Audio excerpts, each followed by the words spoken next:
राम राम। आज की कहानी का नाम भी राम नाम का चमत्कार है। तो आइए शुरू करते हैं आज की कहानी, राम नाम का चमत्कार। एक बार एक गांव में एक साधु रहता था। वह सारा दिन राम नाम जपता रहता था और ढोलकी बजाकर कीर्तन करता रहता था। उसकी कुटिया के पास एक व्यक्ति का घर था।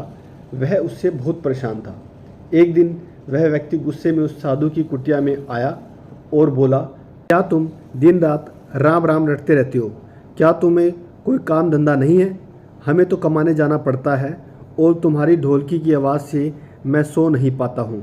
यह सुनकर साधु कहने लगा कि तुम भी मेरे साथ राम नाम जप कर देखो, तब तुम्हें पता चलेगा कि इसमें कितना आनंद आता है। उस व्यक्ति ने थोड़ा खिंचकर कहा, अगर मैं तुम्हारे साथ राम नाम जपता हूँ तो क्या तुम्हारा राम मुझे खाने के लिए रोटी देगा?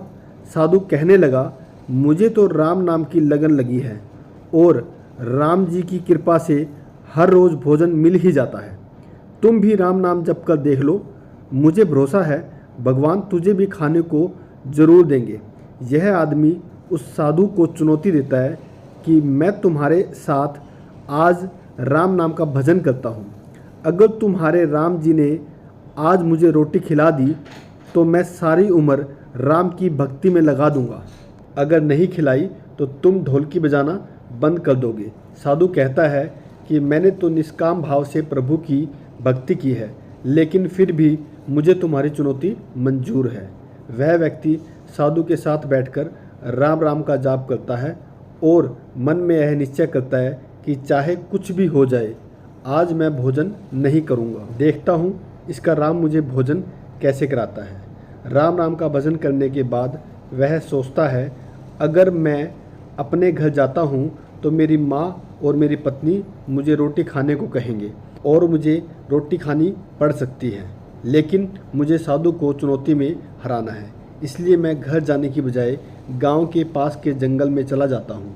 वह जंगल में एक पेड़ के ऊपर चढ़कर बैठ जाता है और सोचता है कि मैं सारा दिन इस पेड़ के नीचे नहीं उतरूँगा और अन्न का एक भी दाना नहीं खाऊंगा। इस तरह मैं साधु को हरा दूंगा और उसका ढोलकी बजाना बंद हो जाएगा। कुछ देर बाद उस जंगल से एक बंजारों की टोली गुजरती है। उन्हें बहुत भूख लगती है और बंजारों का सरदार कहता है कि आग जलाकर यहीं पर खाना बना लो, अब खाना खाकर ही आगे बढ़ेंगे। खाना बनकर तैयार हो जाता है। बंजारे खाना खाने ही वाले होते हैं कि इतनी देर में बंजारों को सूचना मिलती है कि पीछे से डाकू आ रहे हैं। बंजारों का सरदार कहता है कि हमें यहाँ से चले जाना चाहिए, डाकू हमारा सब कुछ लूट सकते हैं। वे बंजारे खाना वहीं पर छोड़कर चले जाते हैं। वह आदमी पेड़ पर बैठा सब कुछ देख रहा था। कुछ समय बाद डाकू वहाँ पहुँचते हैं। भोजन को देखकर डाकू कहते हैं कि खुशबू तो बहुत अच्छी आ रही है।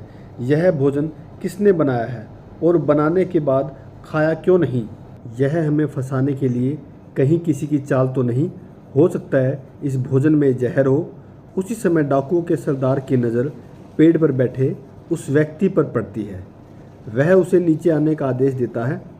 डाकू उस व्यक्ति से पूछते हैं, हमें मारने के लिए क्या भोजन तुमने बनाया है? वह बेचारा मिन्नतें करता रहता है कि मैंने यह भोजन नहीं बनाया और इसमें जहर भी नहीं है।